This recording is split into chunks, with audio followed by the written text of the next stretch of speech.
Morning. Good morning from the Chelsea Physic Gardens. It's a real jewel in the crown of Chelsea, sandwiched between the main road and the River Thames. And as Lou rightly said, lots of snowdrops. In fact, here there are 150 different types of snowdrops. Around the world, there are around about 2,000 different types. Now, it was founded here way back in 1763 when apprentices would pick plants and look at them for their medicinal properties. And one of those certainly has come through in modern medicine, and that is the foxglove, which in its refined form is used as medicine. Now, here today it's a mild start, much milder than it has been, and it's mild across most of the UK except for in the Highlands where it's cold with a touch of frost. But it's going to be a cloudy day for most of us, and there is some rain on the cards as well.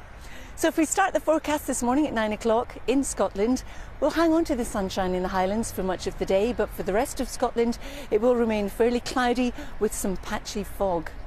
For northern England, again, a lot of cloud around this morning, some low clouds, some hill fog, and that extends further south as we head towards the Midlands and into East Anglia. Now, we've also still got some spots of rain running up the east of East Anglia. That will clear. There are also some breaks, so some patchy fog in parts of the southeast where we've had some breaks. But essentially, the Midlands down towards Hampshire, we're back into the cloud, and again some patchy fog, mostly hill fog, and then in the southwest, we're into the thicker cloud and some rain. Now, as we head up into Wales, it's South Wales seeing the rain by 9 o'clock. North Wales still dry but cloudy with again hill fog. And for Northern Ireland, you've got a fairly cloudy start too, with some spots of rain, and the rain will turn a little bit heavier later on in the day, and the wind will also strengthen.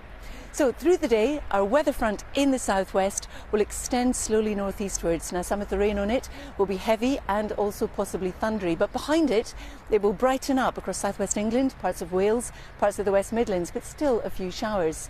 Whereas for Northern Ireland and for Scotland, we'll see more showers arrive as an area of low pressure starts to move in and the wind will start to strengthen. And that process will continue through the evening and overnight. Meanwhile, our weather front continues to push into eastern England and then clear off into the North Sea. Now, behind that, there will be some clear skies, some fog will form, especially so from southwest England towards Hampshire. But by the end of the night, we could also see some patchy fog across parts of the southeast. Tomorrow, that will be slow to clear, but when it does, for most of England and Wales, we'll have a fine day. Light winds, temperatures in double figures and sunshine, so feeling quite spring-like actually. Whereas for Scotland and Northern Ireland, our low pressure area continuing to drift northwards, we'll have showers rotating around it and also strong winds. Strong winds especially with exposure. In the northwest, for example, we could be looking at gale force. And then as we head into Friday, there will be quite a lot of fog around, especially across England. Now, this could prove to be problematic for commuters and will take a time to lift, but we do expect it to lift. And then for most of England and Wales, we'll see some sunshine. But we do have another weather front coming in from the west. That will introduce some rain later on in the day into western areas. Still a few showers in the north, and temperatures still for most of us in double figures. And Lou and Dan, really as we go through the next few days and into the weekend, that is what we're looking at. Milder conditions for some, or as mild as we have at the moment. And probably good conditions for snowdrops, but I know nothing. Carol, thank you very much. See you later. Now, it